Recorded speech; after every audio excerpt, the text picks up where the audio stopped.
Twinkle, twinkle, little star.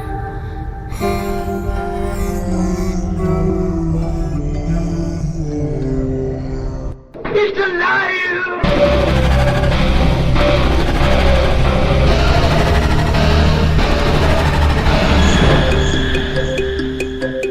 Welcome to where the weird ones are. Every time I speak, I want the truth to come out. Powerful figures in Hollywood as well as powerful politicians who are in fact not human. They're reptiles or they're lizards or perhaps extraterrestrials.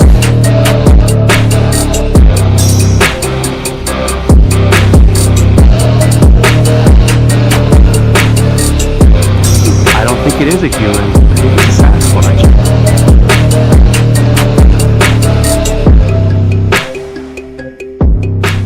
Go ahead and run. Run home and cry to mama.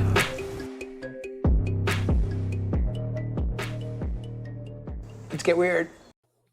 What's up, you fucking weirdos? Welcome to another episode of Where the Weird Ones Are. My name is Kevin, but you probably already knew that, and if you didn't, now you do. Today's episode is with a gentleman by the name of Jason. He's actually a paranormal investigator. The group name is Lost Souls Paranormal. It's just him and a buddy doing buddy shit. But they do a lot of investigations, and they try and help people out as much as they possibly can. So I commend them for that. But Jason has some pretty interesting stories. He has an interesting story from his childhood that I found intriguing. It involves the hallway upstairs in his house with slamming doors, and I think he said something about the bathroom, but anyways, he also has dealt with, house calls where there's like possible possession and whatnot. But he did mention that there was a portal that him and his buddy had ended up closing at somebody's house, and I believe it was in the basement. So that is super interesting. But it was a phenomenal conversation. I really enjoyed it. With him being an investigator, I'm sure he's going to end up having more stories, and he'll be back on. I'll almost guarantee it. At some time in the near future. Now, speaking of being back on, this Friday, if you're listening in real time when this episode comes out, the following episode is with Isaac, the Shadow Walker. It's a bonus episode for the week, and he details encounters and experiences that he had growing up on a ranch in Texas. So be sure to check him out, and then he's going to be on for part 3 because last time I talked to him, we talked for almost 2 hours, and then he's like, "Oh, we didn't even get into this," and I was like, "Oh," and then, we talked for almost just about 2 hours again, and then he's like, "Oh, well, we didn't even get into this," and I was like, "Geez, man." It's just paranormal and weird things just are attracted to him apparently, and I feel like even more so now, probably just because of what he does. So if you haven't checked his first episode out, I implore you to do so. It's episode 50. It's very interesting, very intriguing, a very good conversation. So yeah, but anyways, other than that, if you like today's show, if you like any of these episodes, I very much appreciate it if you like, follow, share, and subscribe. Leave a rating and a review. If you leave a review, I will read it on here in the intro. I promise. I know I read Arnie's like almost a year later, but because I try not to look at statistics. I feel like if you're more focused on your statistics and oh my god, I don't have very many listeners and this and that. Like, I mean, I do this podcast because I enjoy talking to people about this stuff, and mental health is like a real problem when it comes to these things. Mental health is a real problem in this country alone to begin with. So I think it's really important for people to tell their story. So that's why I do this. But anyways, got a lot of people on slated for the next couple months. So hopefully we can still keep kicking out stories and giving you guys content. You know, um, I just really enjoy the conversation. So that's what I'm here for. But if you want some merch, it's etsy.com/shop/where the weird ones are. That's one of the best ways other than like following, sharing, and subscribing to help this show grow. Also a review, I would be very much appreciated. Like I had stated just moments ago that I will read them on here, but reviews will help the show get more noticed and help monetize it a bit. The more interactions on YouTube would help it monetize more as well. But you know, uh, the amount of followers and listeners that I have now is plenty for me, but feedback is always good. So constructive criticism. Choppa, choppa, choppa. But anyways, so 40 and Fest, if you're interested in being a speaker at an event or looking to vend some interesting things that you have, definitely go to Facebook and type in 40 and Fest, and there you will be given the link, and you can pick either you're going to attend or you're going to be a vendor. Otherwise, I would message Paranormal 5 either on Facebook or on Instagram to talk to them about being a speaker. That's the only way that I know of to be a speaker. So trying to talk to Phil Anderson into messaging them to be a speaker because I wanted him to be a speaker if I was going to do the event. So I think he's unveiling some interesting things to do with the Bridgewater Triangle, and I think he would be a very, very interesting person to be a speaker. So, within saying that, I implore you all to go check out Phil's YouTube channel, Exploring with Phil. I was in one of his investigation videos. Is my second time ever doing a paranormal investigation, so it was a lot of fun. Actually, I would really love to investigate with him again in the near future. I definitely don't want to do anything outside right now because it's getting cold. Not that I don't mind being outside. I just like when you get the cold chills and stuff like that, like and you're already outside in the cold, like I feel like it's harder to recognize that. Um, but other than that, yeah, go check out One Nothing podcast. It's a good podcast. I listen to them every week. The Conversation Cabin. I haven't noticed anyway, anything recently, but she has been not feeling too well and she's starting to feel better. So hopefully we get some more episodes from her. Cryptid Warfare. If you're not listening to Cryptid Warfare, there's something wrong with you. I'm just saying. Kidding. But also one of the hosts at Cryptid Warfare, his name's Drew. He does like these spray paint art, and they're really good. You should check that out. It's Drew Tags on Drew Tags on Instagram. That's 2 G's on the tags, and I think it's a Z, not a S.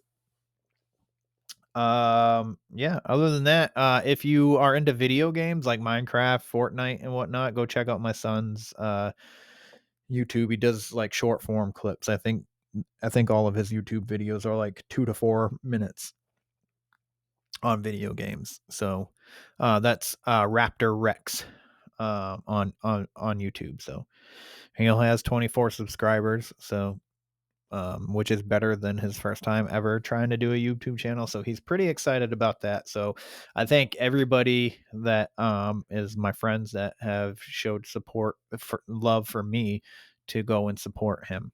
And it means the world to me. And it also would mean the world to me if you rate and leave a review for this podcast wherever you can do so. Spotify started doing Q&As, and I noticed that there's like you can leave a review through that on Spotify. So for but it's only specifically for an episode. So you can just say what you think about that particular episode. But anyways, that is it. Oh yeah, 40 and Fest is gonna be June 8th. At right here in Sanford, Maine. 9 to 3. So be sure to, if you're interested, to do all the steps necessary for that.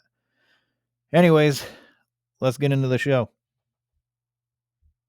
They're coming to get you, Barbara.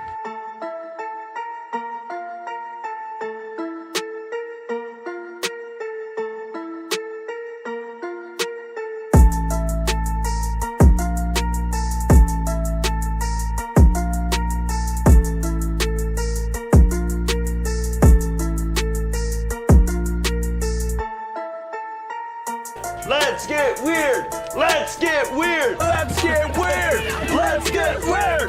Weird. Get weird.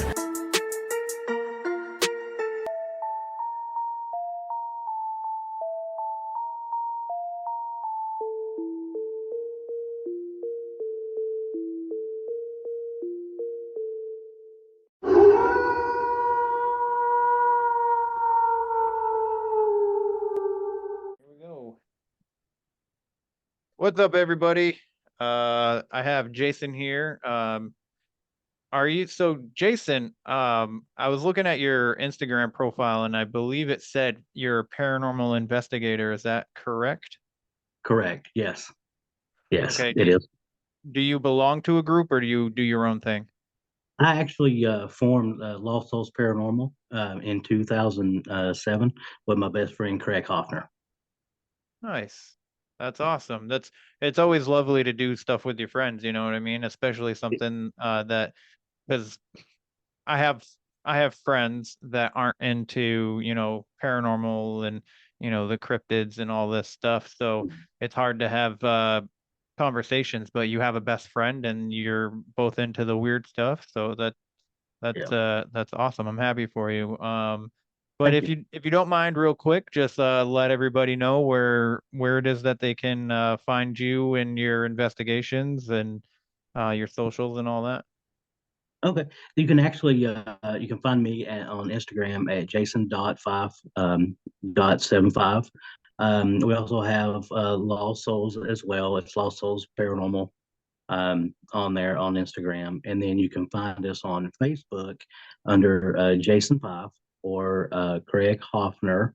Um, and we also have a Lost Souls page on the Facebook, and we also run the Knoxville Paranormal Society too.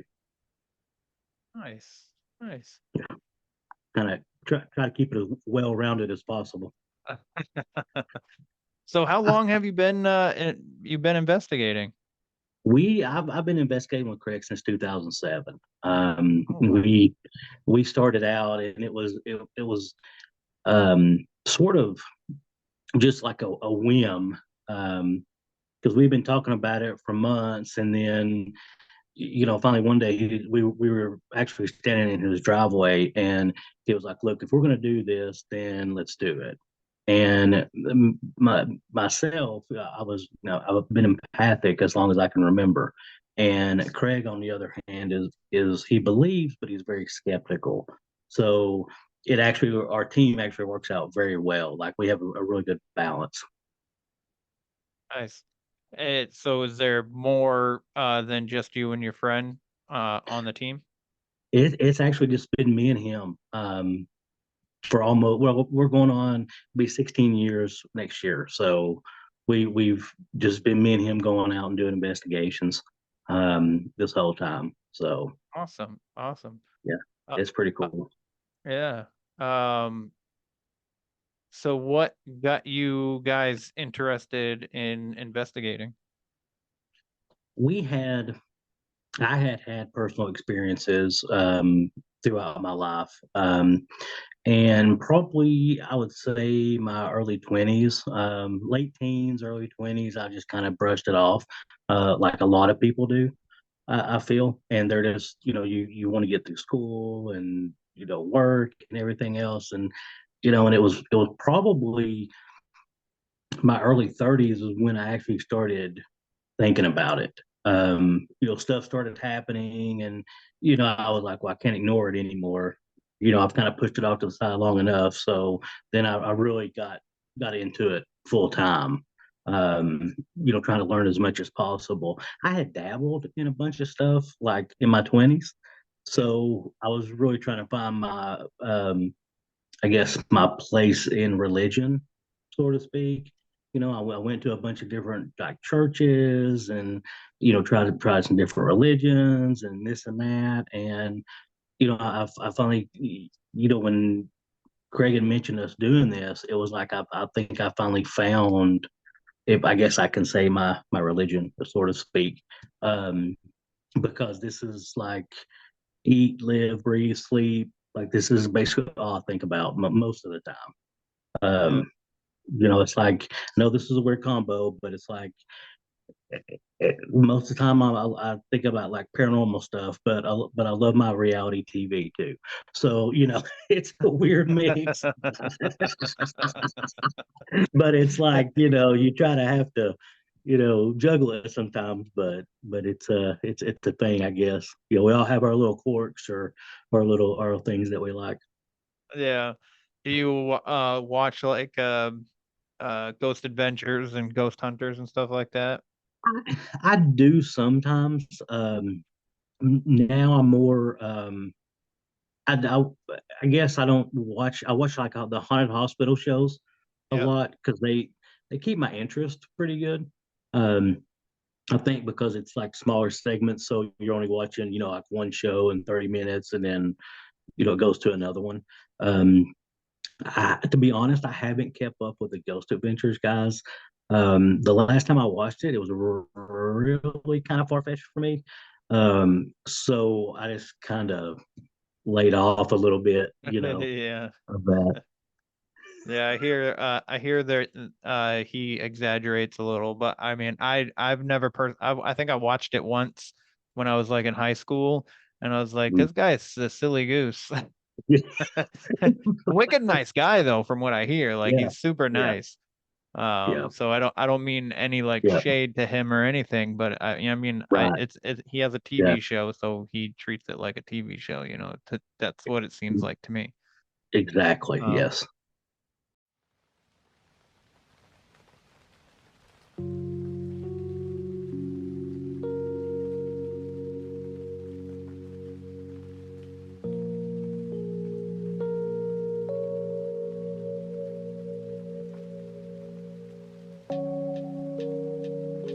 I'm trying to free your mind, but I can only show you the door.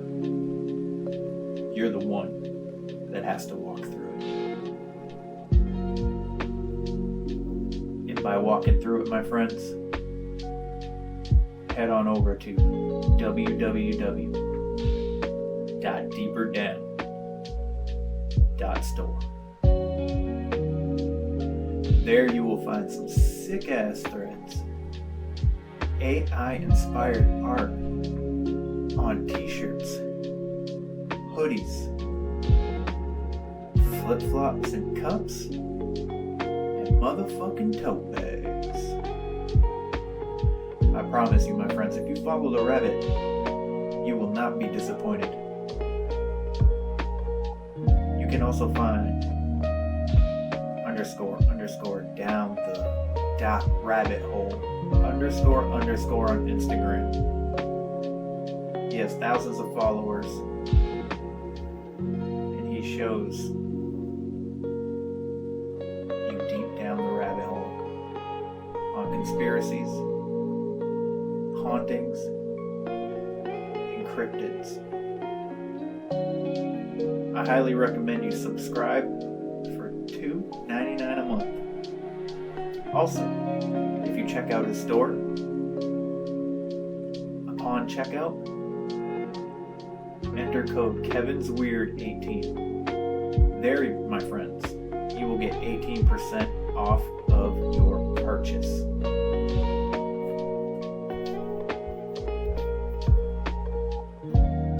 So please, I highly recommend and suggest to you to go check out his store. David is a good friend and he deserves the utmost respect, and I wish him nothing but success. But this is your last chance. After this, there is no turning back. You take the blue pill, the story ends. You wake up in your bed and believe whatever you want to believe. You take the red pill, you stay in Wonderland, and I show you how deep the rabbit hole goes.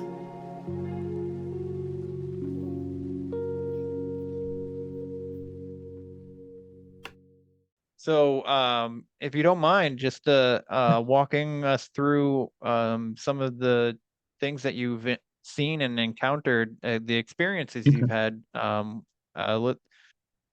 Let's start with the earliest one that you can remember. Okay. My earliest memories for paranormal wise is I was roughly I want to say like 5, 6, somewhere in there, and I was in Kentucky. My dad was raised in Kentucky. My mom was raised in Tennessee. So I would spend my summers up there. Well, we would go up and visit quite a bit when I was younger, and it was when my great grandmother was still alive. It was on my dad's side. So her house was old. I mean, it was an old farmhouse, and I can remember, just feeling weird in there. Like it was comfortable, but it was like a weird feeling. Like I knew I belonged there, and everything was fine, but something was off. Um, One day, I went up and I told my mom, I was like, I gotta go to the bathroom. She's like, okay, well, my little brother was in the other one, and she was like, just go, upstairs, whatever. My dad had him in there, not a problem. Well, if old farmhouses, it has like kind of like the tri-level, so you go upstairs and then there's like a level and then you go up another set of stairs. Well, once you get to the top, there was it's a hallway, and at the end of the hallway is the bathroom, and there was 3 bedrooms on each side. So I'm like 6, and I'm freaking out because I'm up here and it's kind of weird and and stuff. So I had this notion to just run. So I ran it into the hallway and got into the bathroom, locked the door, used the restroom, and I remember turning because I heard footsteps, and I thought it was like one of my parents or my great grandmother coming to check on me. And the doorknob just started jingling and banging, and like somebody was trying to come in, and I could see um, footprints at the door, like feet. I could see feet, shadows, and these were the old timey doors that had the skeleton key, so you could see all the way through. Well, I had that thought in my mind, but I was like, man, I'm not gonna do it. I was like trying to rationalize, like I think I was like when I like learned to fear too at that point. And so I was like, I started kind of freaking out and it just stopped. And I was like, okay, cool. So I was like, okay, you open this door, you got to run it into the hallway as fast as you can. Like, somebody's pranking you, or, like I'm 6. I didn't know what was going on. I was like freaking out. And so I opened the door, and as soon as I opened the door, I stopped because all those doors were open on both sides. So somebody had opened every one of the bedroom doors. And I was like, okay, this is not like how it's supposed to be. So I took off flying and I went down the steps, freaking out. But I couldn't tell my parents because at that time I was raised Southern Baptist. So we didn't discuss things like that. And I was sick, so they were going to think I was crazy anyway. And Yeah. I had mentioned to my mom that, hey, there was a door open upstairs, and she was like, "Oh, well, I'll go check it later." So she gets to the top of the steps and she hollers at me, and I go up. None of the doors were open. They were all closed. Oh my God. And I was like, "Am I okay?" But I've always felt, and I don't know how, if any. Yeah, I've met a few people that feel this way, but I've always felt like when I was younger, I knew a lot more than I should have. I guess like it's more of a I Like could an comprehend. intuition? Yes, Yeah. yes, I could comprehend a lot of stuff. I guess, and Mm-hmm. I knew about a lot of stuff even before I probably should have. It's very very weird uh, for me, but that was my first experience, um, and that will haunt me, forever. But I think it's more in a good way because later on in life, and the house is still in my family, which is good. Um, but later on in life, um, I asked my mom, and she basically broke it down. She was like, "Well, when you're born, we stayed there with your great grandmother," and I was like, "Oh, okay." And she goes, "I got up one night and I walked into the room beside ours, the middle room on the right side." And I'm like, "Okay." And she's like, "The rocking chair was rocking, and you were asleep in your bed." She goes, "So I just turned around and went back to sleep." You know? And she was like, I I would have and, grabbed my kid and been like, "Get away, but demons!" and when she said that, she I think a lot of times that she was somewhat empathic herself, Uh-huh. um, and had gifts like that. But and she told me, she said, "I'd never felt any bad feelings when I walked into that room and I saw that happen." And she goes, "So I knew that nothing was going to bother you. Nothing was going to hurt you or Uh-huh. whatever." And so it's always been one of these things of, my take on it is that it was one of my family members, my ancestors, Uh-huh. that were watching out or had come to visit or whatever. That was has always been my take on it. Yeah. Yeah, that's I mean, it um sounds right. Mhm. Um I mean, because I mean, we don't know what it looks like on the other side. We all we can do is um investigate and get what we get, but at the end of the day, no matter the amount of evidence or whatever that we get through investigations, we still don't know what it looks like to them or Right, how they even feel right. technically, you know what I mean? Mhm. And I mean, it could very well have been like so how long was the house in your family before you were there as a child? That I'm actually trying to find out, because my great aunt um, lives in the house. So I talked to her daughter a while back, and I'm hoping to get some information, um, from them, and see some history and stuff, because I kind of want to pass it down to my nieces and nephews as well, and just do that kind of like a family book. But I'm just waiting on the information, and it's killing me, because like I know certain details and I have pictures and stuff like that, but it's like I kind of want to know the whole story, you know. I'd be interested too to figure all that out. Um, so are you in Kentucky or Tennessee currently? I'm in Tennessee currently. Yes. Okay, all right. Yeah. Do you go to conventions at all? We do. We try to, as much as we can. Okay. I know there here in the past probably 5 or 6 years there have been a lot more conventions popping up, a lot more stuff going on because like when we started, it was unheard of kind of to do this. Yes. People Right. people were just like, "What, you do what? What, you can't do that," and it was. it was that I think that drove us, that motivated us more to do the things that we liked. Um, but I am happy to see that, though. I'm happy to see the places popping up, and more people are more accepting of it, and Mhm. can can actually, relate, and you still get the, oh, you're one of those ghost adventure guys, you do this and this, and 'cause that's what they see.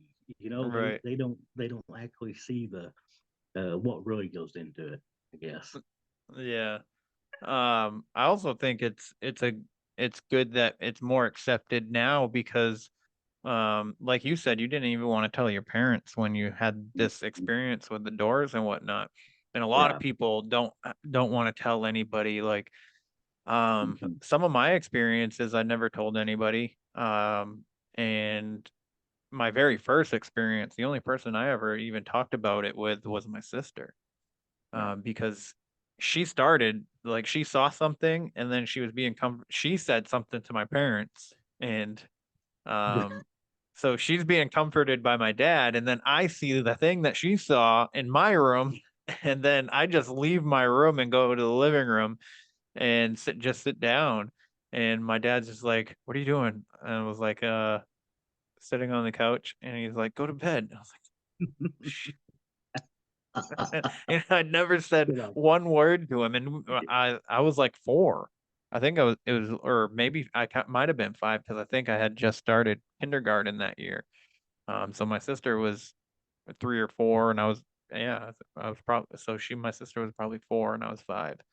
Um, but yeah, I know, because I think like mental health is super important, and when you have especially like a intense experience with the yes. paranormal to talk it out and relieve your feelings of the situation and whatnot and Right. just tell somebody.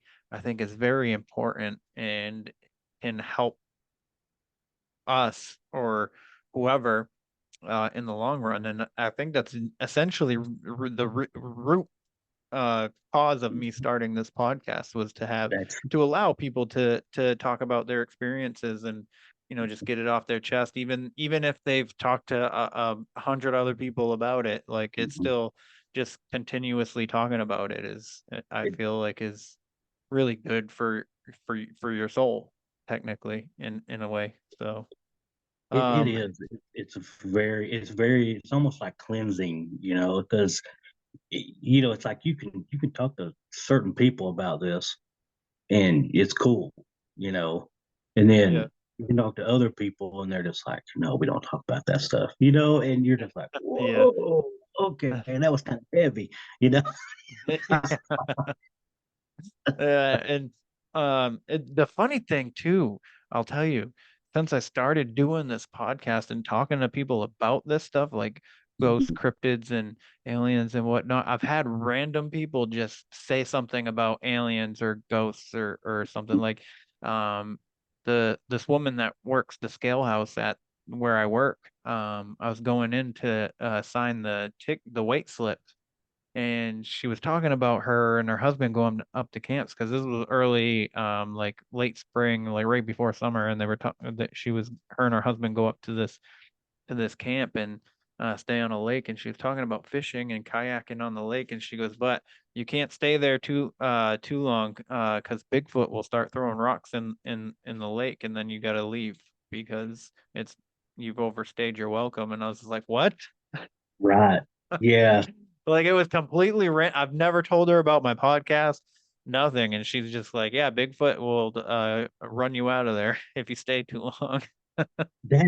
That's really cool, and I think I think honestly, with the the COVID and a lot of people getting outdoor cameras and ring cameras, and this and inside cameras, just the whole shebang, Yeah. that people are really starting to understand, like, that you don't necessarily live by yourself at your house all the time, you know. No, no, you don't. You really don't. And that's I think that's one of my favorite shows is watching the I can't think of the name of it, but they show a bunch of different paranormal clips. And it's like I love watching those because it's like you can almost pinpoint like the time, like the year like the video came out, Yeah. because it's like, well, wait a minute, okay, what's that? What are they? They're working from home, and then all their cabinets are opening, and they had no idea this ever happened before, or something crazy like that. And those videos are pretty cool because it basically, I've talked to a lot of skeptic people that have turned believers, from stuff like that happening, to them. And then nothing, Yeah. and like I said, nothing ever happened until like when COVID happened and we were all locked down. And, everything was normal, and then that happened. And then I think the paranormal has ramped up a lot since then. And the UFO sightings and stuff like that. Yeah, I think that that point in time kind of like opened up um part parts of the other realm, if so to speak. You know what I mean? Like I feel like Yeah.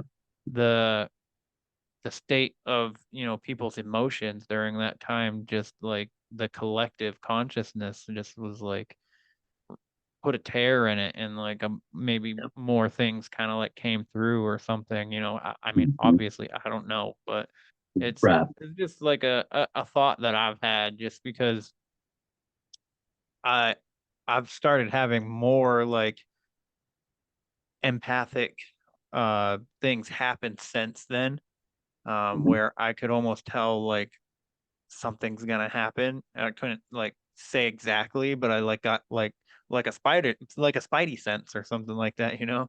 and Yeah. and then I started having experiences again. Like I wasn't having experiences. Like I've had experiences throughout my whole life, but especially once I became a dad, I didn't really like have much going on. And then yeah, when that happened, I started seeing things again. And I mean, they mostly shadow figures and whatnot. And I think the Mandela effect. I think that started coming being more prevalent right Mhm. after Yep. that whole year. Mhm. And people started noticing, Yeah. because they're sitting at home watching these videos all day, and they're like, oh, wait a second, this used to be like this. Exactly. Exactly. So, one question I wanted to ask: have you ever had an encounter with something that may have been a cryptid? To be honest, I haven't. Okay. Um, I haven't. Um, I've had some crazy stuff happen, but I've never really came into, a part of that, of cryptids and stuff. I don't know why I'm not. I don't think they're drawn to me. I guess possibly. Yeah. I think about that sometimes. I'm like, why can't I walk outside and see Bigfoot? Why I'm pretty close to the Great Smoky Mountains, Yeah. so I'm like, yeah, we're up there all the time, and I'm like going, how, come on. I'm like, I see all this stuff, and I'm like, just peek out behind this tree, or do something, and and I'll start laughing, and then in my mind I'm going, you probably shouldn't laugh because it'll happen. That's funny. I mean, I haven't seen any UFOs or like any like alien thing that I could say is definitive of either one of those. So like I've seen ghosts, I've seen apparitions, I've seen shadow people, and I've seen something that I think is Dogman, but I'm not sure. Like just the whole like aspects of the whole like encounter, like screams Dogman to me. Especially like hearing other people's like, I didn't even hear about Dogman until 2020, and the experience that I had was in 2016. Um, so I don't know what I think is Dogman, but I mean, who knows? Maybe it could have been an alien for all I know. But um, I chalk it up to being Dogman. So I don't think I've ever had any alien encounters. So I think it's like really intriguing for somebody to have all of the experiences. Mhm. You know, it's almost like they're a magnet for like high strangeness or something like that. And there's a lot of people out there that's had all of Oh, it. Like I a don't know if you've lot. heard of her. She's from Georgia. Her name's Jessica Jones, the cryptid I've huntress. I've heard the name, but I'm not super familiar with it. Yeah, so she's experienced all of it. She's been accosted by aliens. She's been tripped by Bigfoot. She's uh, a lot of her early years as a little girl, she was experiencing ghosts and spirits. Wow. So I think, I think she wrote a book. I think she said, I can't remember the name of it, but she has a lot of stories. And she was on, so she came on the show and she was only on for like an hour because she had to put her son to bed early because he was in trouble. But I so, remember those but days. yeah, I'm gonna have to have her back on eventually. But so going from did you have any other like experiences in that farmhouse other than that one night? That was really the only thing I mean that I've ever um had as far as like that farmhouse or like I guess semi family related. I mean, I've seen when people pass, I've seen their spirits go, and stuff like that. And I've seen my mother quite a bit, but my father not that much. I hear him more than I see him. I know that sounds strange, and we didn't have the best relationship, but it was just one of those things of I hear his voice in my head, a lot. And where my mother, I'll just catch a glimpse of her, or something like that. But that's really like family related. All the stuff I've ever really had, that I can say. Um, but we've done a lot of residential investigations, um, where we've got a lot of different stuff and a lot of different people and stuff like that. So in your investigations, have you ever caught anything that you would deem demonic? We've been to several places that the activity was, I would say, up there as like borderline. Um, family's gonna have to move. Um, Oh, like it's a couple of them have got to the point of they're like we're at our wits end, like the wife was having a breakdown. The husband was like, look, I can't see nothing, I don't know what to do for her. I don't know how to help her. um and stuff like that. So we've we've come along and got into some cases, like that have been very delicate and very, because you don't know how each person's going to react when you sit them down and be like, okay, here's what we call, or we might not have got anything. You have to kind of be ready for that. What's yeah. well, the scenario of what's going to happen, because I will tell you, we've went out on a lot of cases and not got any evidence whatsoever. Yeah.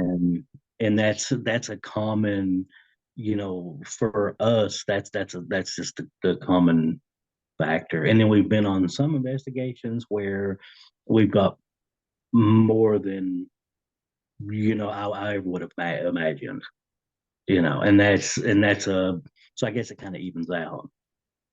Yeah. Yeah. Well, I mean, at least you're honest, which is nice. A lot of like the paranormal investigators that I know will say the same thing. But Mhm. then you got like the YouTube people that everywhere they Right. go is a paranormal experience. Every 5 minutes or whatever Yeah. in their investigation, something's popping off, and I'm just like, oh, I don't know Yeah, about that. it was a, I'm not going to mention any names, or group names or, anything like that, but we did follow, um, behind a group at a, an investigation. And Yep. it was actually, it was one of the, um, 8-hour investigations. An acquaintance of mine had a place in Georgia, and we we had went down, and it was like 6-hour, 8-hour investigation, and stuff, and it was really cool place. But the team had been there before us and trashed it, Oh, and it was like and this was like a historical place, so it's almost like a museum type scenario, yeah. and and you could just see, the dead, and I get it, because there was, like, for example, I mean, there was still like tape pieces like on the steps and stuff where they taped all their equipment up. And that's kind of like 101. You don't tape to something that's, the tape can't come off of. um Ugh. it was just a mess. And I guess what had happened is I had confronted them on a social media platform, and and it turned really bad really quick. um I lost a lot of people that I thought were my friends, that I had worked with in the past, stuff like that, because of, I basically had clergy, um, coming out to defend this team. No. And that was sort of the derailment of my conversation, um, with that. But that's what me and Craig, we've always prided ourselves on, just be honest 100% of the time, because it don't help anybody if you know try to bullcrap somebody. Yeah, Because exactly. you're not going to get anywhere. You're just going to be spinning your wheels. But I'm kind of thankful that that's kind of done. um, but yet again, I had to understand as a paranormal investigator and realize that a lot of people out there now in today's society just want to go to the Waverly Hills. They just want to go to Bobby Mackey's, and places like that to investigate. Yeah. And that is fine if that's what they want to do.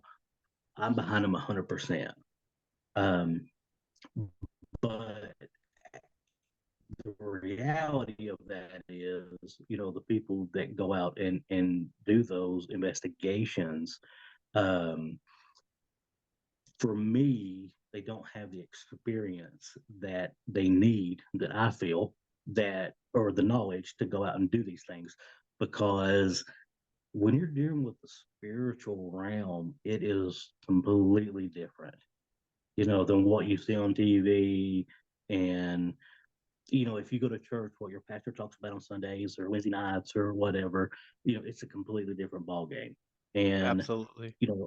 a lot of stuff can follow you home. I mean, there's stuff that can happen, there's this and that. And our thing was always from the start, just to be honest and truthful, and don't exaggerate it, like, keep it 100, keep it the way it is. And you know me and Craig joke all the time. We're like, yeah, maybe one day, we'll be on PBS or something. That would be cool. So that was always our goal, like, from the start, because we never looked for the fame and fortune and stuff like that, because that was never in the cards for us. Yeah. Like, we never went out and looked for that. And that was it's kind of a blessing in a way, but in another way, it's one of those things too, where you're like, man, just to be on TV once, that would be great, but then I hear stories of people that have been on TV, and they're like, look, it's not as glamorous as you think, you know you know Yeah. so in my mind, I'm like going, oh, which is it, But that's what we always joke about all the time, and stuff like that. That's funny. That's funny.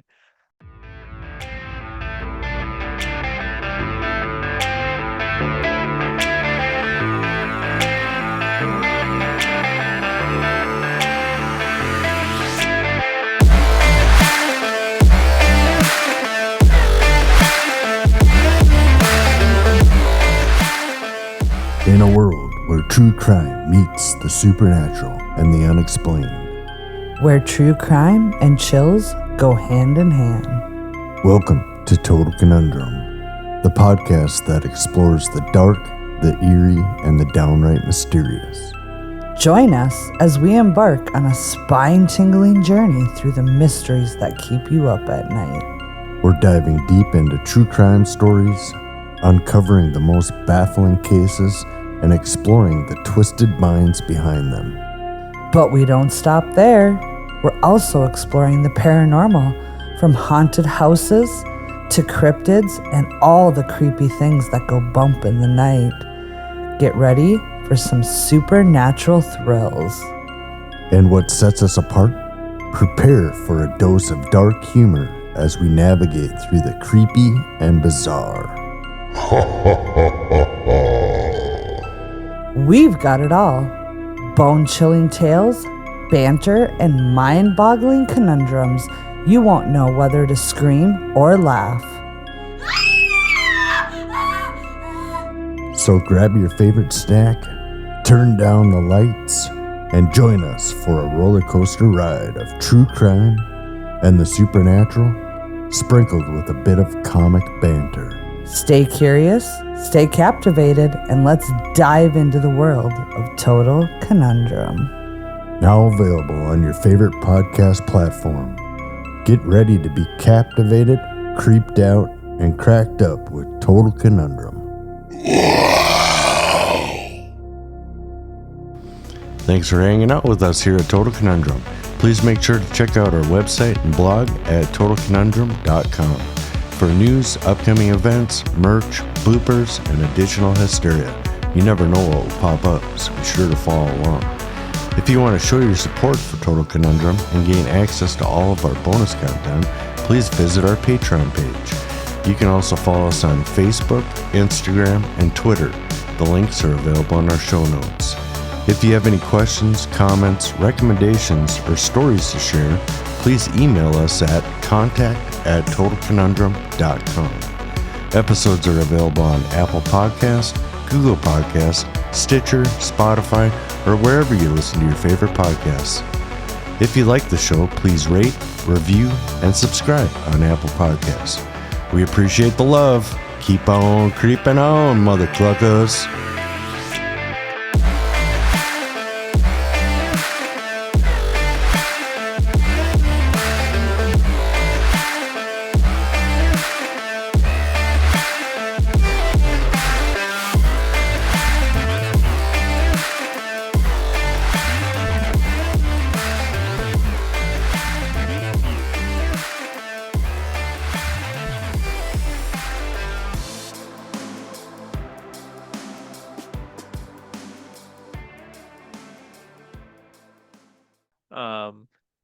If you don't mind, though, going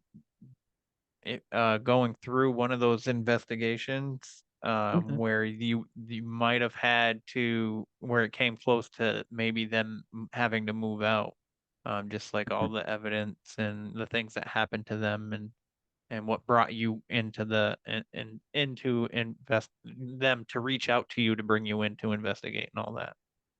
Okay. We were actually, sip of water real quick. We were actually, we're on the National Registry for paranormal teams. So we get quite a few people off of that, and then we get quite a few people off like Facebook and Instagram, messages and stuff. Because we also do consulting too. We don't have to be at the location. We were more than happy to help. But a lady contacted us close to where we live, and she was just like freaking out, in an email. And I'm like, okay, I'll call her. And it ended up being probably like an hour-long conversation. And for me, I'm like, okay, maybe this lady is like on the verge of like a nervous breakdown. Like just by the way she was talking and stuff. And I told her, I was like, well, let me call you back tomorrow. I said, because I want to see the differences. And, if I want to talk to you when you're a lot more calmer. And so the next day I called her back and we talked, and she was a completely different person. I mean, like night and day, like nice and pleasant and, not freaking out, not spazzing out and stuff. And I'm like, okay. So I talked to Craig and we decided, like, okay, we're going to go out here and check it out. And her husband was 100% behind it. I spoke with him as well. And we get out to the house and, we're talking to him and everything. And the house where they live it's in the city, but it's an older house. So probably built, I think it was built 47, 48, maybe somewhere in there.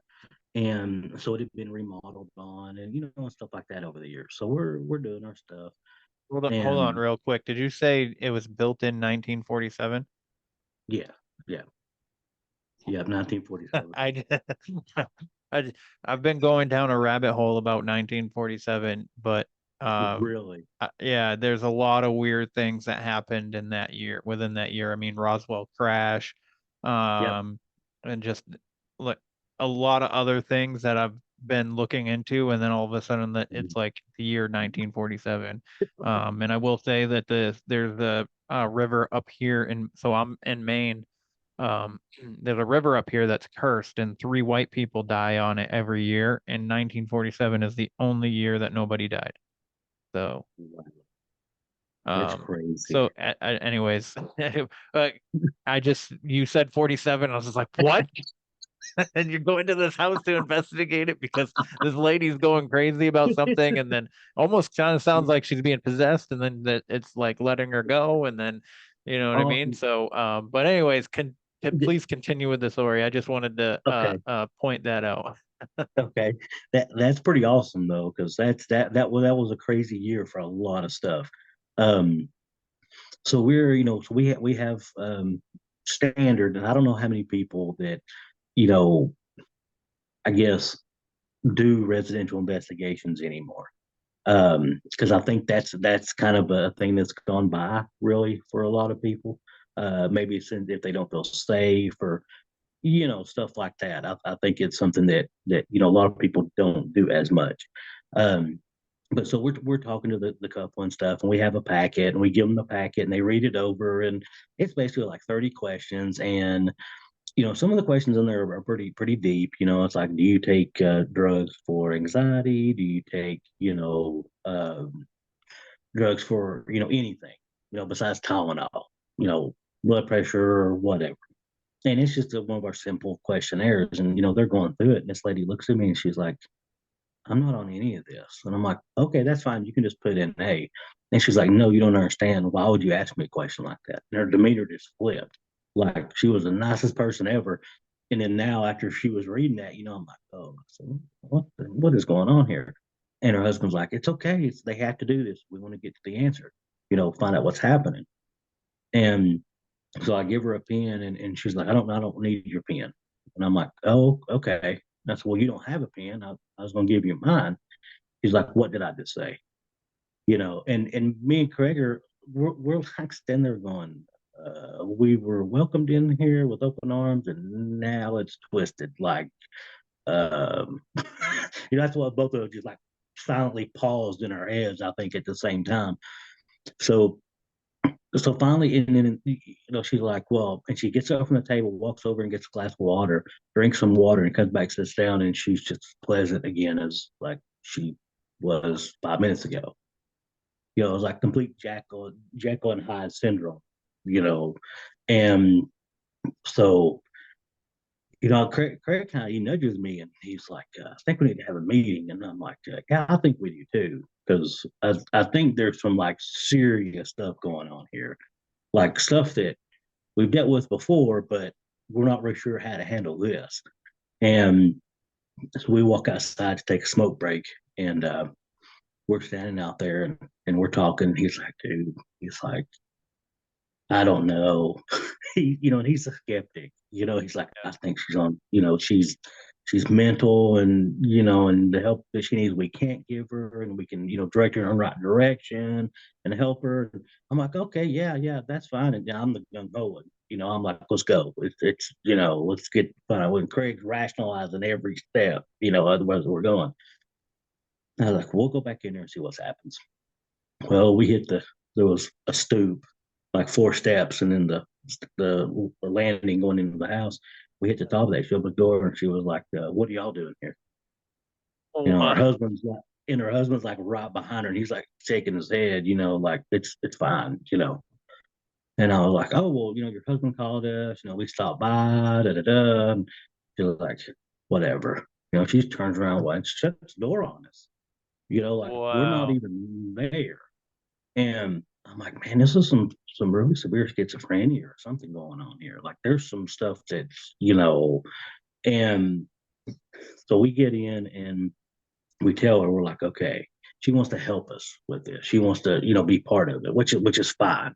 We do this a lot. Like, we show her the equipment and everything, turn all the lights off in the house, and we're in the living room and she's like, I just want to go to the bathroom. I'm like, okay, no, this house is not big. It's less than like 1,000-foot home, like 800 square foot, I guess, 2-story.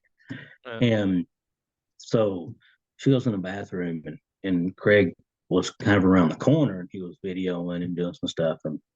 And all of a sudden just scream comes out of her mouth. Like, and she's like, something's in the shower, something's in the shower. And Craig like throws the video camera around the door and looks, and it was just like a mist, like behind the shower curtain. You could just see like this black because it was one of those like clear shower curtains that like you couldn't really see through, and you could just see this like black thing like kind of float through. And I Wow. I heard Craig go, "Oh shit!" He's like, so I come running in there and I'm like, what? And he replays it and we see it and I'm like, okay, we got something bigger going on here. So later on in the night, she's kind of acting calm. As long as we're interacting with her, she's very, very calm. So we have to go down to the basement. Well, she was kind of leery about it. She's like, well, I'm not going down there with you. I don't want to go down there. I'm like, okay, that's fine. And her husband's like, there's nothing down there. Just y'all just help yourselves. So we walk down 2 little flights of stairs. We get down there, and even to this day, it probably still is the cleanest, dust-free, dirt floor basement I have ever been in my entire life. I No mean, way.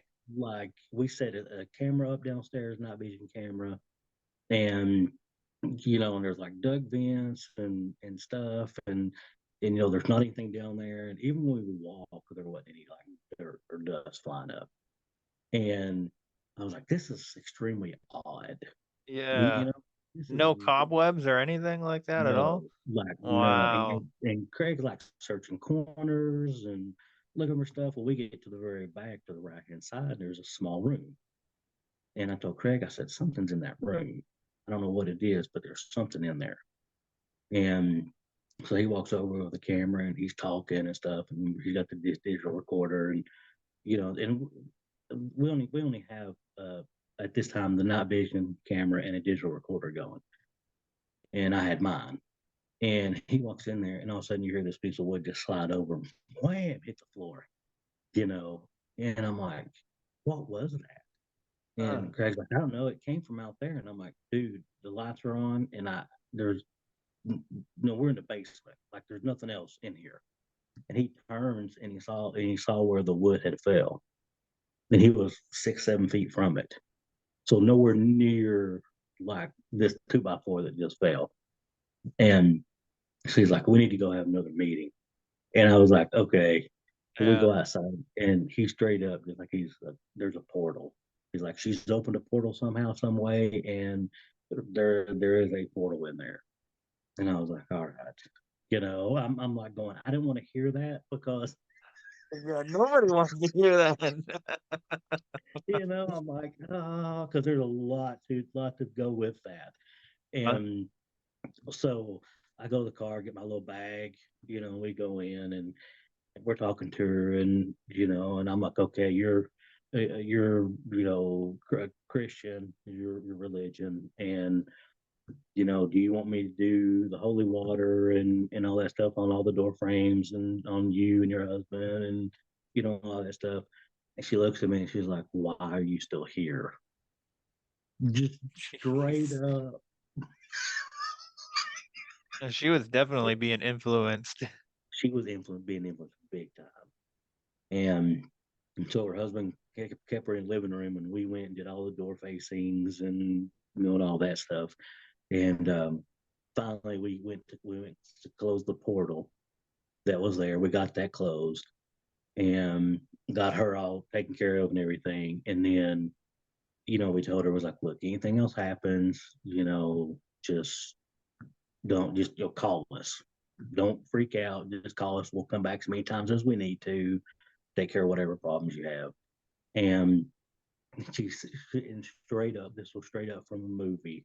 If I was ever in one, and she looks at me, she goes, "Oh, well, maybe it was that nice lady at the door the other day." And I'm like, "What? What are you talking? You didn't tell us about it." Well, and her husband even looked at her and goes, "You did? What lady come to the door?" And she said that one of the neighbors said she was one of the neighbors that came to the house, wanted to talk to her and everything, just check on her and see how she was doing and da da da. Well, that neighbor had passed away. We when I went and did some more searching, that neighbor had passed away like 15, 20 years ago prior to this. Whoa. So yeah, totally freaky. Like, so I don't know if it was a combination of the portal and of the spirit, just was driving her nuts. She couldn't sleep, she couldn't eat. I mean, lights would come on and off, just the whole spiel. And I was like, and then it hit me, boom.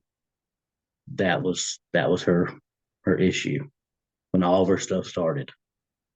She Wow. unknowingly let her in, and not, because she had no idea, she had no clue that, she just told her she was one of her neighbors from down the street.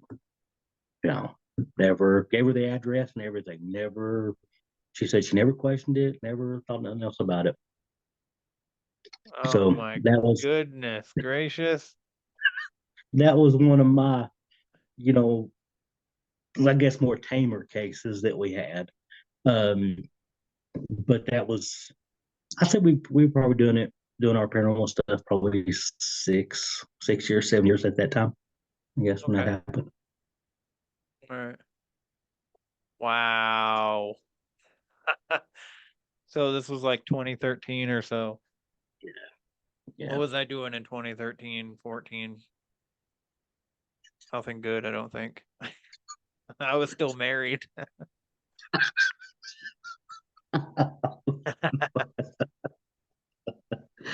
So Yeah.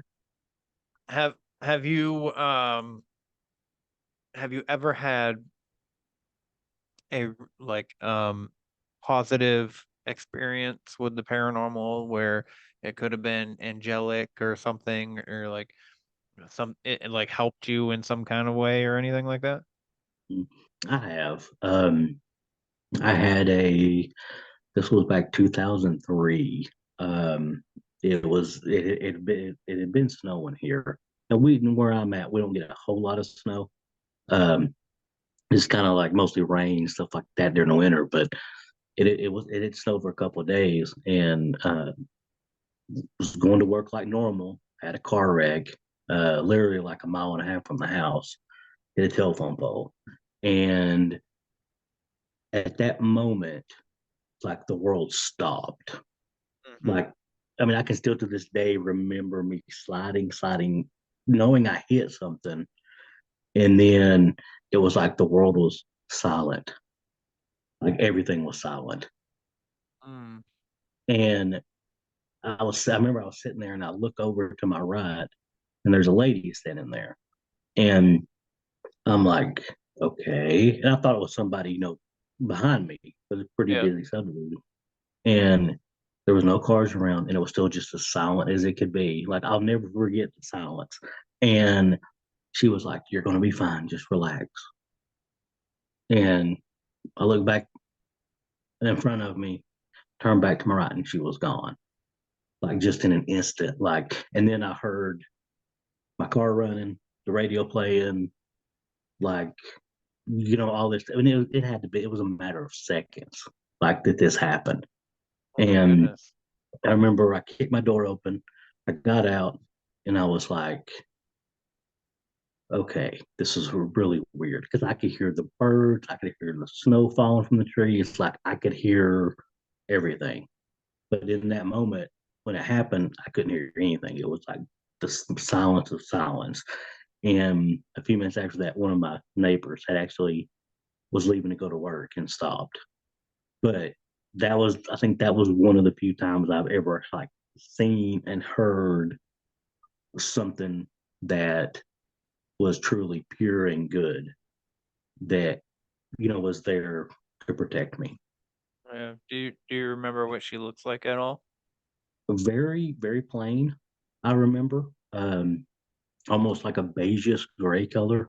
Very just like I remember the clothes were just very, very, not necessarily Amish like, but the colors, like it was the blue and the brown stuff. Like I can really remember, because she had on brown pants, and then it was like a creamish color shirt, but her skin was just as pure.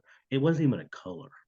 Like it was just a pure, just, I don't even, radiant, it was amazing. And the voice was probably just like the most calmest voice I've ever heard. Like it was very, very subtle, and then that was it. Like that was it was as there as quick as it was gone, Wow. That's amazing. That's pretty cool. I don't, because We're just gonna go for. Oh, we don't. Don't know if I'm gonna need. Do I need a thumbnail for this one? I don't know. Are we ready?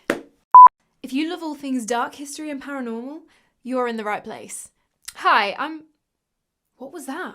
Do you hear that? I'm trying to record the introduction for my brand new YouTube channel, and there are noises coming from behind me, which there shouldn't be. Like, I'm completely home alone right now. It's a B&M chair. Cheap LEDs. It's just cardboard boxes. It's a puppy! Hi! And there's also a cat. There are no ghosts. I made it all up. I know, I got you with my good acting. Yeah, no, that's not what we're doing here. Because be real with me, have you ever found yourself 4 hours into a binge of a ghost hunting show with the shaking night vision camera footage and the wide-eyed ghost hunters screaming at their own shadows, thinking, there is absolutely no way this is real? Yeah, me too. And if I'm being totally honest with you, I am more interested in the history of a haunted house and the origins of an urban legend and the actual lived experiences of people that have encountered paranormal activity firsthand, rather than watching a group of people filming themselves in a dark room. Now, don't get me wrong, there are some amazing ghost investigators, especially on YouTube. Like, some of the investigations that I've seen are amazing, and I do absolutely live for a Class A EVP or like a terrifying image of a shadow figure. But most of the time, the context and the history make the haunting so much more compelling for me. And if that sounds like a bit of you, then I think we've just become best friends. So you're going to want to hit that subscribe button, because every week we are going to be sitting down and swapping ghost stories like a good old sleepover, chatting about all things morbid, mysterious, and macabre. Have you got a paranormal experience that you'd like to share, or do you know of a haunted location that you'd like me to cover? Please leave me a comment or throw me a DM over on Instagram. You can find me at Don't Scare Claire. I absolutely love hearing all about your encounters with what lies beyond our realm. I cannot wait to get into all the spooky things with you, and maybe we might learn a thing or two about some history too. I know, I promise I won't be like your boring history teacher. But until next time, sleep safe. You showing everyone your butthole? Yeah. That's not stable. I would not lean on that. Okay, we're done. Talking about this stuff too, like everybody always is like interested in like the hauntings or like the demon stuff, everything that is scary, but there's also like positive and good aspects to it too. So I always like to try and see if everybody has one of those experiences because I have two, I think. Pretty sure it's two. But at the time, like one of them seemed super scary, but I think it was meant to be positive. But in that moment, I was so scared. Um, but so what other than the so do you have any other like experiences from when you were young that were outside of that farmhouse? I have. I've always. Now that I look back on my childhood, I was a very anxious child. A kid, I was super like shy. Uh-huh. Um, I was almost, I guess I now would be called like an introvert, I guess. I mean, I had friends, I played sports, stuff like that, but I always felt like I never really meshed with anybody. I mean, I hung, I hung out in all the circles and did a lot of different things, but I never really truly felt like that I belonged. Um, like I was here for a reason, and I'm not sure even to this day what that is. Like I know I've my path has brought me to this point, Uh, um, but I've always kind of felt that way, and through it's really weird and different because in the past it's brought strains um, and everything, and a lot of people that are empathic or have gifts, they'll understand. They know what I'm talking about. Um, because even now as an adult, I have my adult responsibilities, but that side of me always kind of lingers. You know, it's yeah. always like there. It's Yeah. always the anxiety and that of um, have or being able to see and hear things that aren't here, that Yeah. aren't it isn't our reality, I guess. Yeah. Um, and that is super hard. It's easier for me now talking about it, but as a kid and stuff, like just you didn't mention that stuff, at all. The parents, grandparents, friends, cousins, like, that was it was the 80s, so it wasn't a thing. I Right. was always into horror movies, horror B movies. Halloween's still my favorite holiday. Like I was always like that, and I never understood why. But I never really had a whole lot of friends that were like that either. Yeah. They were. It was more of the other stuff. But I've always been kind of drawn to that. Like that's kind of been my I don't know. I guess my gift side. I think. Yeah. Yeah. I will say though too, like I can relate to a lot of what you just said. I spent, the majority of my life um like having a lot of friends but not really Mhm. feeling like I belonged with anybody. Like I didn't feel super close Right. to really anybody. I Mhm. had one really good friend. We've been friends for almost 20 years, but like even back then, like and even now, more so now, just because I try and I I don't want to like anybody's drama Right. kind of thing, you know what I mean? So I just detach Exactly. myself if I see like, you Hmm. know, those kind of like things perpetuating, I'm just gonna like, chill Yeah. out. I'm just gonna leave you alone for a while. Yeah. But before I started this podcast, I was a super introvert. So like when I decided to do this podcast, there was a few people that were like, "Really? You're gonna have to talk." And I was like, "Yeah, I know." And then the so the first two episodes, first of all, the audio was terrible. Um, but they were people that I knew. And then I think episode 4 was the first person I ever reached out to that I didn't know, that I knew she was a paranormal investigator, and I reached out to her. She agreed to come on, and then it was just like it was on, and I feel like I was definitely awkward and I was definitely nervous the entire time. But Right. the more that I've done it, the easier it's gotten. So now, like, even when I have conversations outside of the podcast, having conversations outside of the podcast have gotten easier too. Mhm. But I do think that like anxiety and depression, like Yeah. they stem from some type of trauma that we had experienced, and that trauma, I think, with the anxiety and stuff like that, I think that like heightens us to have these experiences. Right. Um, and I think that empaths and mediums and all that, I think Mhm. they when somebody has those gifts, they're more likely to have anxiety. I feel like that's been Yep.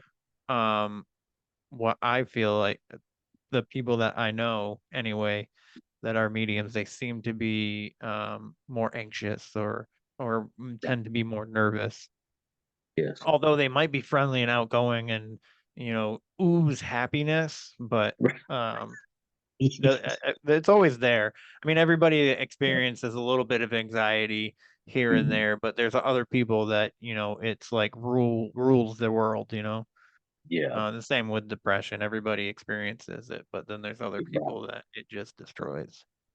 Yes. And they struggle with it a lot more Yeah. than the majority people. But yeah, no. Um, so there's another question I was gonna ask, and this happens to me over every time, and I'm sure everybody listening is probably like, Jesus Christ, you always say this shit. Um, it's the ADHD. I wanted to It, like, tell you that I can relate to you, but I mhm. had a question before. I just now it has escaped me, but um, well, I guess I'll ask this. When you do your investigations, what is your favorite tool to use?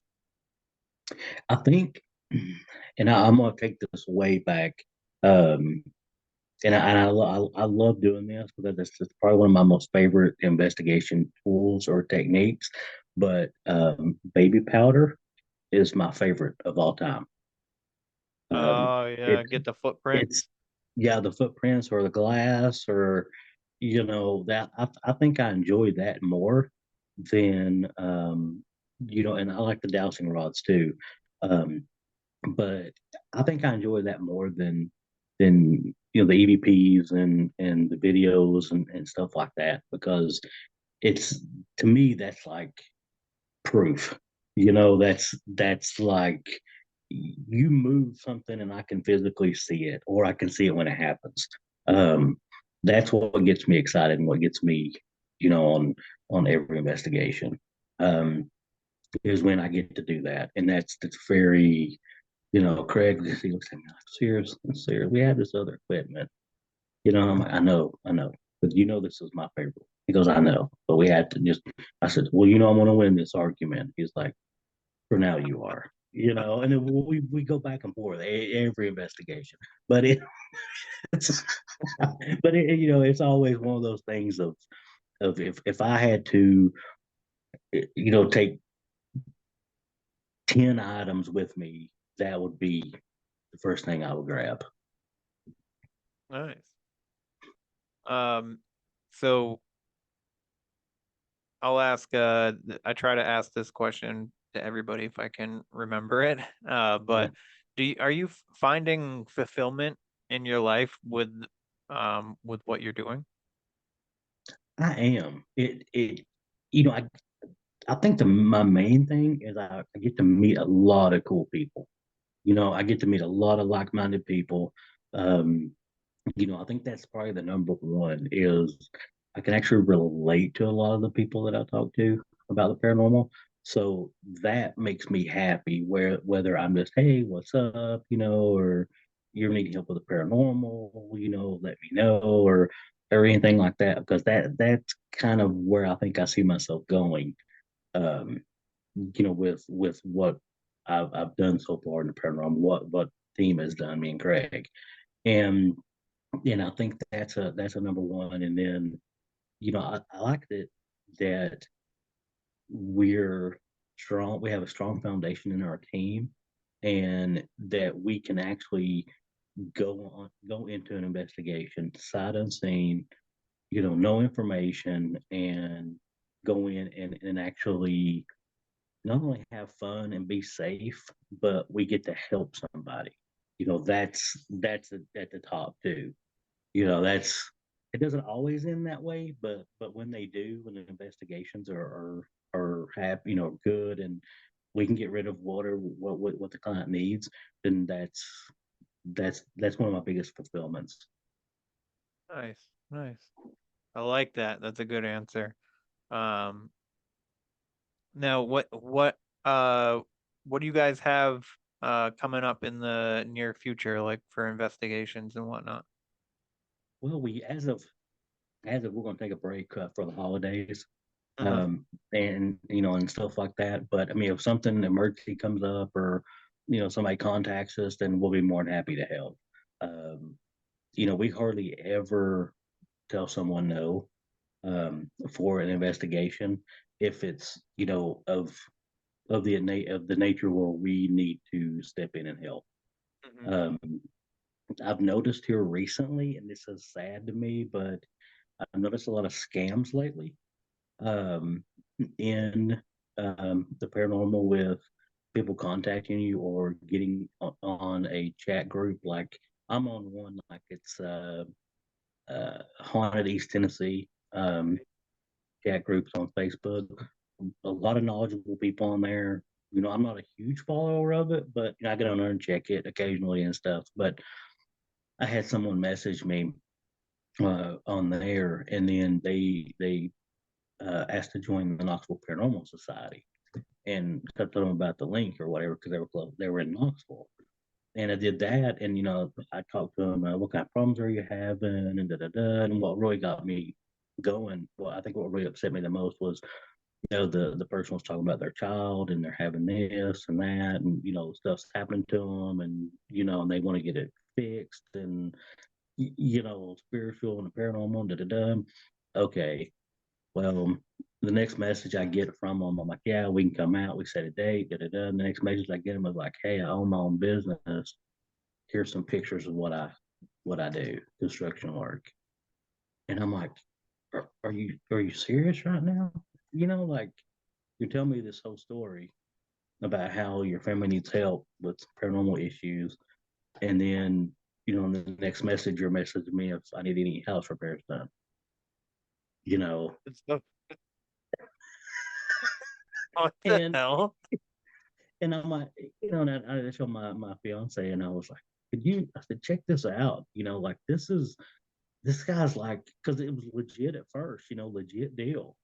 And Uh-huh. then, he starts throwing the stuff on, this is my company, and da, da, da, da, da, and I'm like, I thought you were really concerned about your family and everything. You were having these paranormal, da, da, da, and he was never responded, after that.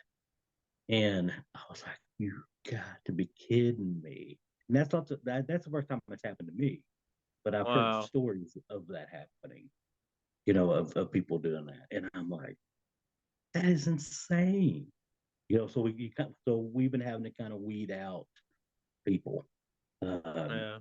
if they contact us, to make sure that it's like legit, an issue, and that they're real, because with all this AI stuff that's going on, um, and by the way, everybody that's watching this, that's going to be watching this, I'm real. I'm not AI.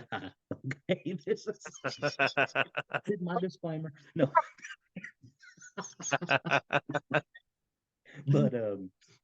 But that was, and that made me think about that, after I, read the messages and stuff that the guy was urgently needing help, and and all this stuff, and I started putting two and two together and started looking, and and doing that, and I was like, this guy's just a scammer. He's out here just trying to, hustle a buck.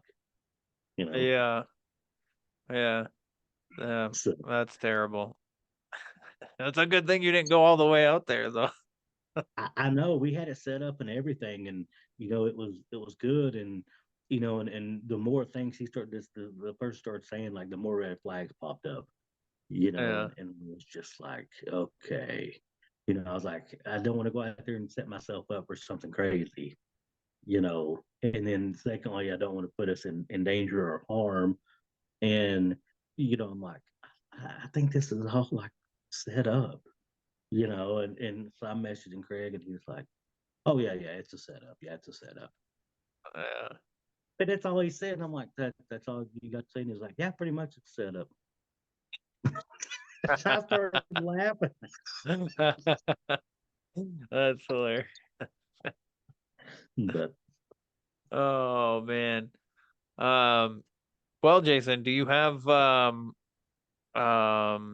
any other stories you'd like to share no, before uh, we convene?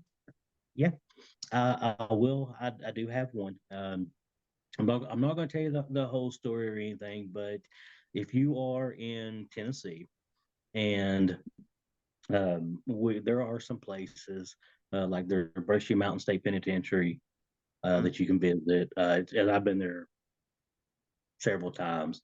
It's really good.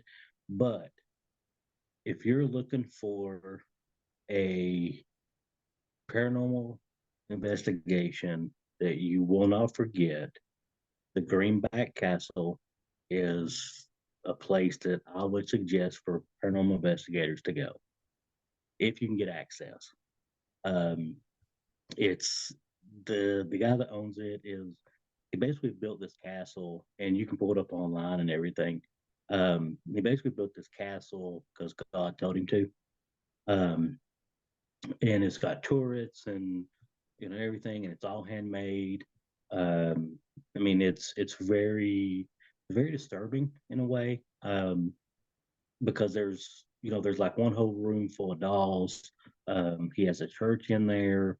There's a room full of like the McDonald's toys, um, that people have donated or he's collected or whatever through the years.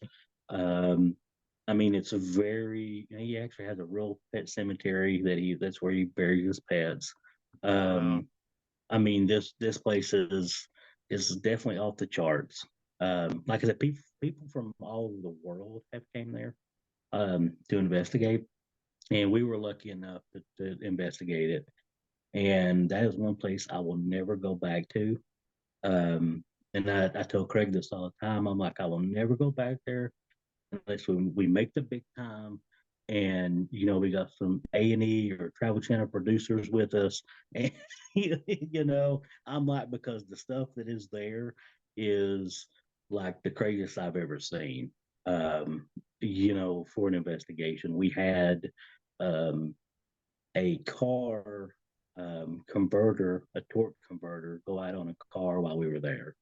um, we had, um, the guy that owns it, um, left us, um, and we were there from 8 p.m. to 3 a.m. He left us, wasn't going to bother us, and he showed back up in the middle of our investigation and freaked us out, like to no end.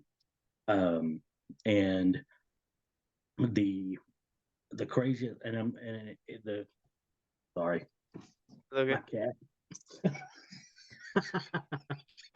Damn Because I cats. don't want to be on there too. But the I think the craziest thing is that's the first time I've ever seen anybody's eyes go from normal to cat to completely black. And No, the owners? yes, and Wow. it was freaky. Like me and Craig were sitting there talking to him, and it was dark.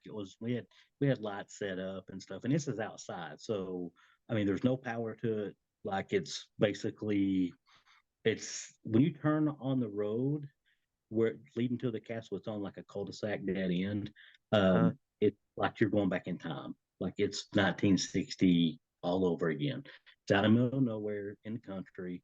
Um, like we're talking Texas Chainsaw Massacre type stuff. Like it's creepy. And it was really creepy. And that's one place that I have investigated that I won't go back to anytime soon. Unless I have quite a few people with me that are experienced and know what they're doing. Because that place was crazy. Like everything happened, like stuff's moving, your voices, like shadows. I mean, it has the gamut of everything, like right in one area. And we had so many experiences there that Craig, he's good to go. He's like, I'll go back anytime, and he's been back a couple of times during the day and stuff. But I told him, I said, I won't go with you. I was like, there's a lot of things that I'll do. I was like, but this is one that I kind of got to draw the line.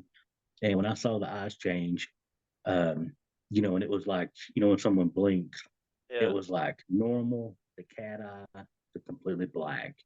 And I was like, yeah. This is I make my bar.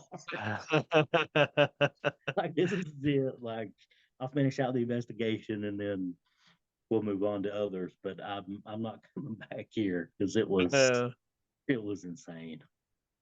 Yeah. The fact that it has a room full of dolls makes me not want to go there. I'm not. I guess I am scared of dolls in a way. I was gonna say that maybe it's more of an uncomfortableness, but if it's dark and I'm staring at a doll, I will get scared. Like if I see a doll in the darkness, and it could be just a regular like a Barbie or something like that, if I see it in the darkness, I'm gonna be like, "Get the fuck away!" and I'll be like, Satan, you know. So like when I saw Child's Play when I was like 4, which I think scarred me to death, like with dolls. I think that's initiated. And my cousin, she was older and she thought it was funny to like make me watch this movie. You know what I mean? And she thought it was hilarious. I remember getting scared and her laughing, and I was just like, this is not funny. Exactly. Yep.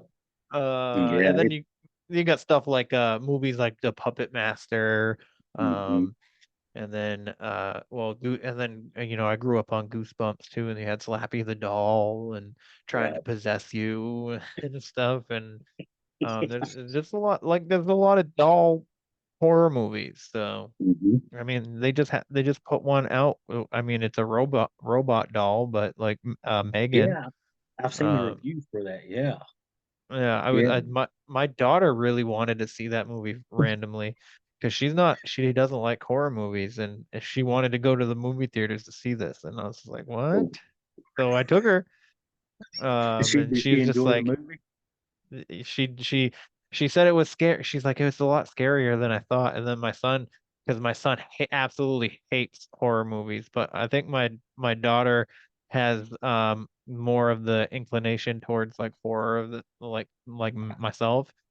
Yeah. And so my son really was like, I don't want to see it. And my daughter's like, yeah, I want to see it. So we're like leaving, and my daughter's like, it's a little bit more creepier than I thought it was gonna be. And my son was like, I thought it was gonna be scarier. Like I was not scared at all the whole time. I was like, see, like it's a sometimes horror movies aren't scary. They just have like a little like creep factor or Exactly. Yeah. something gross about it, like slasher films, or like stupid jump scares. But ultimately they're not. A lot of them aren't very scary, but. Are you struggling with a lack of access to captivating entertainment and media? Are you faced with constant judgment and ridicule from friends and family for your inability to respond appropriately to sensitive situations? If this sounds like you might be suffering from being emotionally dead inside. But it's not too late to make a change. One Nothing Podcast is a newly available treatment for being dead inside.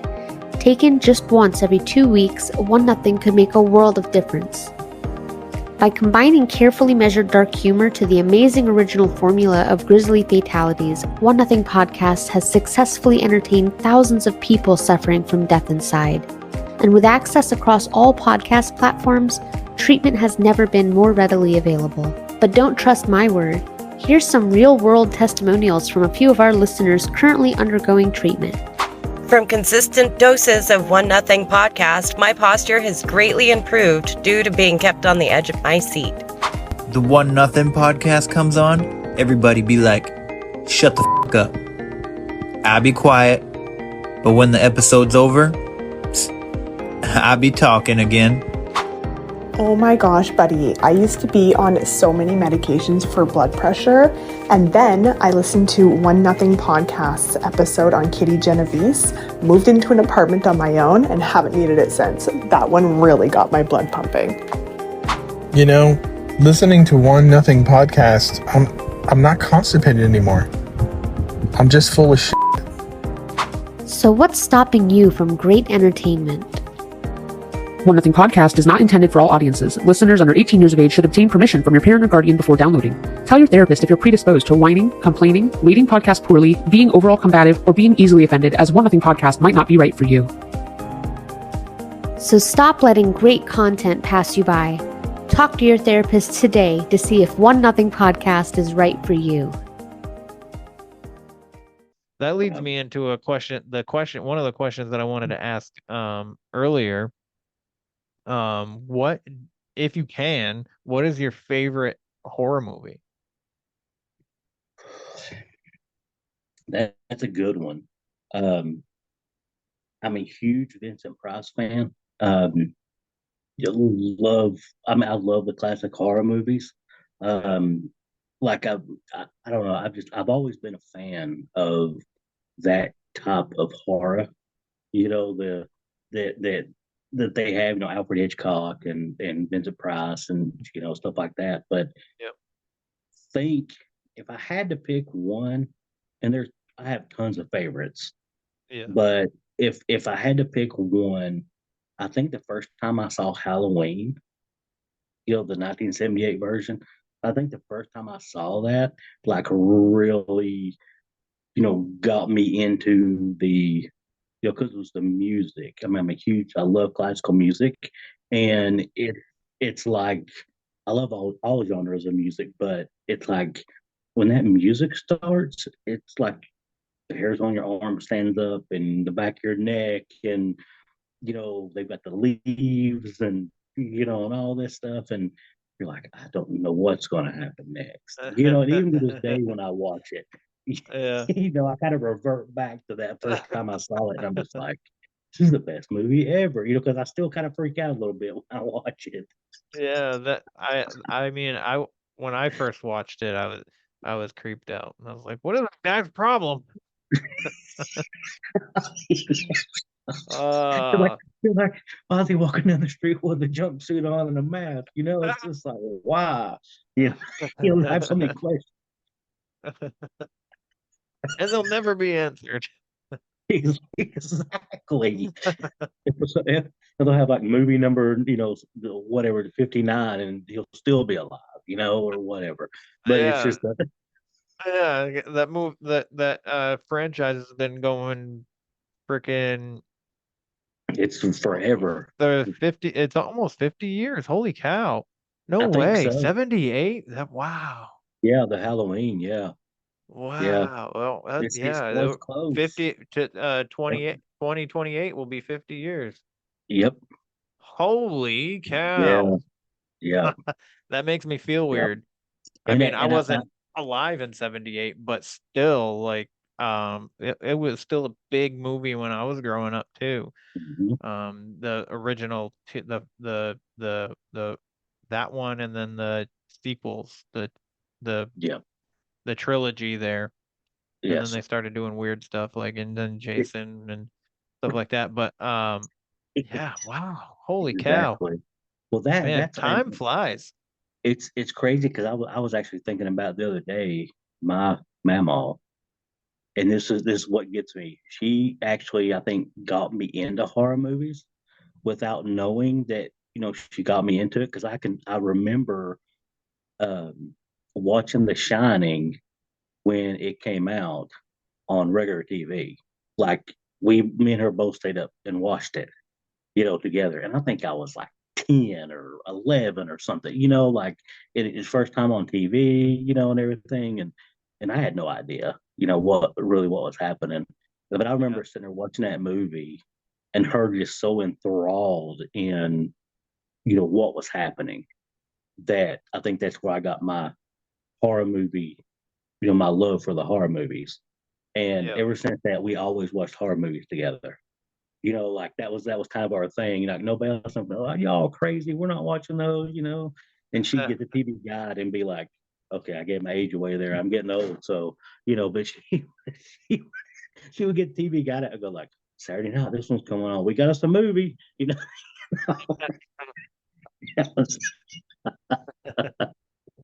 Now we got to make sure we're not doing anything at this time on this day Exactly. so that Yeah, we she could was. I mean, it watch was it. specific. It was like this is what we're doing.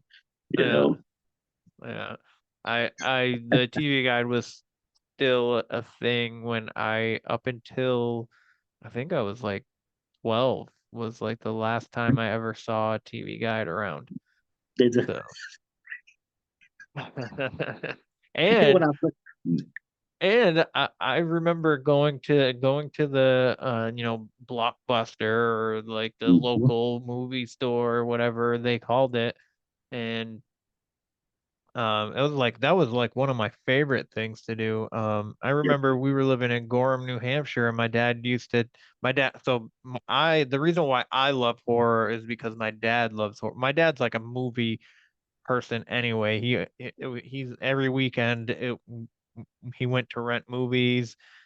He would rent like 4 or 5 movies, and we'd spend one night watching 2 of them, and then the next Yep. night we'd watch three, and it was um it was a good time. And he was definitely into like the sci-fi and the horror stuff, and Mhm. um Yep. yeah, and I yeah he's liked to scare us. So he liked to scare us especially after we watched a horror movie. He would like creep up behind us and just like be standing there with a mask Yep. on or something like that. Um but That's yeah, hilarious. But that's the most fun though. Now yeah, I look back on stuff like that and I'm like, like I miss it sometimes, and stuff like that. But there was so many great movies in the 80s, yeah, I really think up until like the mid 90s. There was so many, like Children of the Corn and, all these great like movies that came out that I feel blessed a lot of times that, I got the experience to go rent them, and spend the time and watch them and stuff like that because, it was now, it's like there's so many different genres out there of movies and horror movies and this and that and all this stuff that back then it was like, oh look, there's the horror section. And you went over there and you picked out what you wanted, and you went home. yeah, Now I find myself lost going, what people are making movies and this and that, and horror and stuff, and yeah. but it's pretty cool. Yeah, it is, and every streaming service makes their own movies. So, like, if you Yeah, don't have all of them, you're missing out on their like originals and stuff, which yeah, kind of irks me a little bit. But at the same time, like, I get it. yeah, It makes more sense than cable sometimes. But yeah. once you because cable's expensive, but It's once you have very all of expensive. those streaming services, it's pretty much the same as regular Right. cable. Yeah, that's Um, true. But I mean, but then you can just pick whatever you want, no matter Mhm. what time of day or whatever. Um, but yeah, yeah. So there's always, and then they got horror shows with like Yes. it's like a limited series or something like that, and then you're like, well, now I got like 10 hours of a horror movie to watch. Well, that was we were actually Tamana and I were actually discussing that tonight, um, with the American Horror Story. Yeah. It like abruptly ended. Um, we're like sitting there trying to find out, okay, when is the next one start? When is the next episode start? Because it's like it left you hanging. And you're like, I gotta wait. Like, do we have to wait? Is it coming on? It will be next month. And I think that bothers me a lot because I'm like, I've got to know what happened. Got to I've got to figure out what's going on. And like you said, with the specials and the shows and stuff, you have to wait, to see. And, Yeah. and with the regular horror movies, you're like, you can watch it in one setting and be done. And it's you're done with that movie. But I think it's a good thing though, in a lot of ways, because it keeps me on the edge of my seat. When an episode comes on, I'm like, "What? It's back on already?" Or whatever. Yeah. or like this, I'm having to wait, and I'm like, "Why am I having to wait for this? What is wrong with the people? Why are they not getting this done?" You know. First world problems. Exactly. Yeah. Yeah. Oh man. Well, Jason, if you don't Yes. mind, one more. Oh shoot! I just whacked my phone off the desk. Scared me a little bit. If you don't mind, though, just letting everybody know one more time where it Okay. is that they can find you. Okay. Yeah, you can find me on Instagram at Jason.5.75. You can also find me find us on Instagram at Lost Souls Paranormal. Um, Facebook, you can find me under Jason5, and then you can find Craig under Craig Hoffner. Then you can find us on the Knoxville Paranormal Society on Facebook, and we also have Lost Souls Paranormal on Facebook as well. And any Nice. of those, and my email, if you want to contact me by email, is jason575@gmail.com. So, that's probably the easiest way to get a hold of me is my email. So, like I said, I'm doing consulting. So no matter where you're at in the world, um, if you need help with it or paranormal issues or anything like that, feel free to reach out. We don't charge for our investigations. We don't charge for the consulting. I mean, anything like that. This is our passion. So, just we're more than happy to help you as much as we can. Nice. Nice. That is a lovely of you to not charge. Very commendable of you. Thank you. But well, I really appreciate you Yes. coming on, man, and sharing your stories and just taking part of your day and a part of your life. Because realistically, like the time that we have on this earth um is very crucial and important to each one of us, and the It's fact that true. you came on here today and spent hour and a half with me to talk to me. I appreciate it so much. It means a lot to me, and I just wanted you to know that. I appreciate that, and thank you. I mean, it's a pleasure and a blessing, to be on your show, and I really appreciate you, giving me the time, to talk about my experiences and stuff, and that means a lot to me.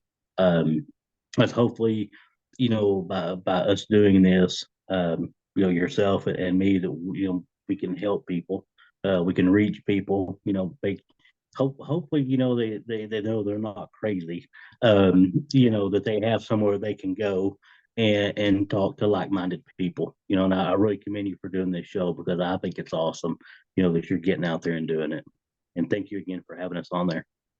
Yeah, not a problem. Thank you for the kind Welcome. words. I really appreciate it. Welcome. Anytime. uh Yes, sir. all right, well, everybody, that is the show. If you're interested in being featured on the show, you can get me at wheretheweirdonesare@gmail.com, Instagram where_the_weirdones_are, Facebook where the weird ones are. If you're interested in merch, it's etsy.com/shop/where_the_weirdones_are. Other than that, if you if you liked the show, please go check out Jason and all the places that you can find him that he has previously mentioned. Like, follow, share, subscribe, leave a rating if you're interested. Obviously, you don't have to, no pressure. Leave a rating or review.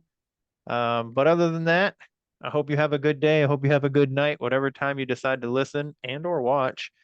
And remember, question everything and stay weird. This concludes our broadcast day. Click.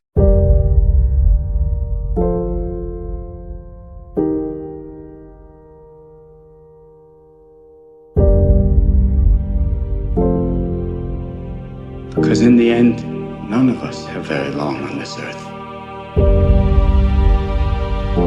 Life is fleeting. And if you're ever distressed, cast your eyes to the summer sky. When the stars are strung across the velvety night, and when a shooting star streaks through the blackness, turning night into day, make a wish.